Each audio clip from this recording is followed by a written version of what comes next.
Olá, queridos irmãos, que a paz de Jesus esteja em nossos corações. Nesta que vamos falar no dia de hoje do Livro dos Espíritos, Caracteres da Lei Natural. Que Jesus possa nos envolver, abrindo os nossos corações e as nossas mentes. Então, para iniciar, nós vamos tomar conhecimento da lei natural. O que é essa lei natural? O conceito dela, a doutrina espírita nos explica, é a lei de Deus, a única lei verdadeira e indispensável à felicidade do mundo, porque ele indica o que fazer e o que não deve fazer. E ele só é infeliz quando dela se afasta. Quando o homem, infelizmente, pratica o mal, ele se afasta dessa lei natural. Todos os fenômenos físicos e espirituais regem-se por leis soberanamente justas e sábias, seja no nosso mundo, seja fora dele e em todo o universo. Tais leis formam em seu conjunto o que conhecemos como lei divina ou natural, que é eterna e imutável, como o próprio Deus. Embora possamos pensar, em razão de uma análise superficial, que a lei divina sofra transformações, ela não é mutável. Só as leis estabelecidas pelo homem é que o são, porque são as leis imperfeitas e sujeitas às modificações inerentes ao progresso. À medida que nós, seres humanos, evoluímos, quer moralmente, quer intelectualmente, compreendemos melhor a lei natural e nós passamos a reformular antigos conceitos. Para isso, no entanto, fazem-se necessárias numerosas existências corporais, até que cheguem à categoria de espíritos superiores, ou à categoria de espíritos puros, quando reunirão os conhecimentos indispensáveis a esse mistério. Existe uma divisão da lei natural. A lei natural, ela tem dois tipos principais de leis. Primeiro, as leis físicas, que regulam o movimento e as relações da matéria bruta e cujo estudo pertence ao domínio da ciência propriamente dito. E dois, as leis morais, que dizem respeito ao homem considerado em si mesmo e em suas relações com o Criador e com seus semelhantes. Deus é o autor das leis eternas e imutáveis. As leis físicas, ela abrange a matéria e a ciência. E as leis morais é a relação com Deus e seus semelhantes. Tem as divisões das leis naturais: lei de adoração, lei do trabalho, lei da reprodução, lei da conservação, lei da destruição, lei da sociedade, lei do progresso, lei de igualdade, lei de liberdade e lei de justiça, amor e caridade. Apesar de a lei natural compreender tudo o que existe na obra da criação, a maioria dos homens, no estágio evolutivo em que nos encontramos, não a conhece bem. É por isso que em todas as épocas da história humana tem Deus enviado ao planeta espíritos missionários que, reencarnados nas diferentes áreas do saber, vêm até nós para nos ensinar.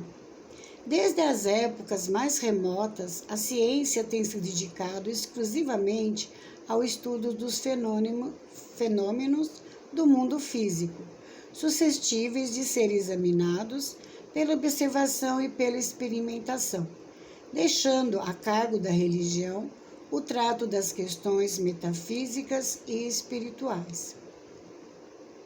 O que se deve entender por lei natural? Na pergunta 614. A lei natural é a lei de Deus, é a única verdadeira para a felicidade do homem. Ela lhe indica o que deve ou não fazer, e ele é infeliz somente quando se afasta dela. 615. A lei de Deus é eterna? Eterna e imutável como o próprio Deus. 616. Deus ordenou aos homens, numa época, o que lhe proibiu em outra? Deus não pode se enganar. São os homens que são obrigados a mudar suas leis, porque são imperfeitos, mas as leis de Deus são perfeitas. A harmonia que rege o universo material e o universo moral é fundada sobre as leis que Deus estabeleceu para toda a eternidade. 617. Que objetivos abrange as leis divinas? Elas se referem a outra coisa além da conduta moral? Todas as leis da natureza são leis divinas, uma vez que Deus é o Criador de todas as coisas. O sábio estuda as leis da matéria. O homem de bem estuda as da alma e as pratica. 617. É permitido ao homem se aprofundar em ambas? Sim, mas uma única existência não basta. Por isso tem a reencarnação. As leis divinas, 618, perdão. As leis divinas são as mesmas para todos os mundos? A razão diz que devem ser apropriadas à natureza de cada mundo e proporcionais ao grau de adiantamento dos seres que os habitam. Com o progresso intelectual verificado nos últimos tempos, ocorreu um distanciamento pronunciado entre a ciência e a religião, coisa que não deveria se dar, porque ambas são expressões da lei natural, a que todos nós estamos submetidos.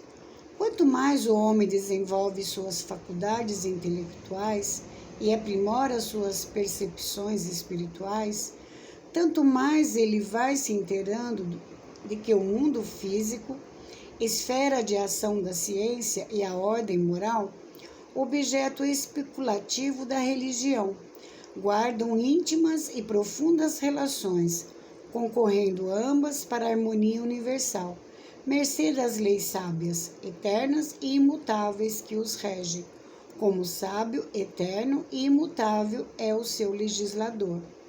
É assim que podemos verificar, sobretudo nos últimos anos, que a importância de determinados valores, especialmente caros à ideia religiosa, como o afeto, a religiosidade, o amor, a solidariedade, tem sido comprovada por meio de pesquisas realizadas por vultos eminentes da ciência terrena. Fato que concorre para que se concretize um dia, que não está distante, a aliança entre a ciência e a religião, antevista por Allan Kardec na passagem seguida. São chegados os tempos em que os ensinos do Cristo devem ter a sua execução, em que o véu propositadamente lançado sobre alguns pontos desses ensinos deve ser erguido, em que a ciência, deixando-se de ser exclusivamente materialista, tem de levar em conta o elemento espiritual, em que a religião, deixando de ignorar as leis orgânicas e imutáveis da matéria, reconheça que essas duas forças se amparam uma à outra e seguem harmonicamente, prestando-se mútuo auxílio. A religião, já não sendo mais desmentida pela ciência, adquirirá então uma força invulnerável, porque estará de acordo com a razão e terá a seu favor a irresistível lógica dos fatos. E assim, queridos irmãos, eu trouxe aqui essas questões do Livro dos Espíritos e espero ter alcançado o objetivo e que eu possa ter passado a lei natural como o Livro dos Espíritos nos explicam. Agradeço pela oportunidade e que todos tenham uma boa noite. Obrigada.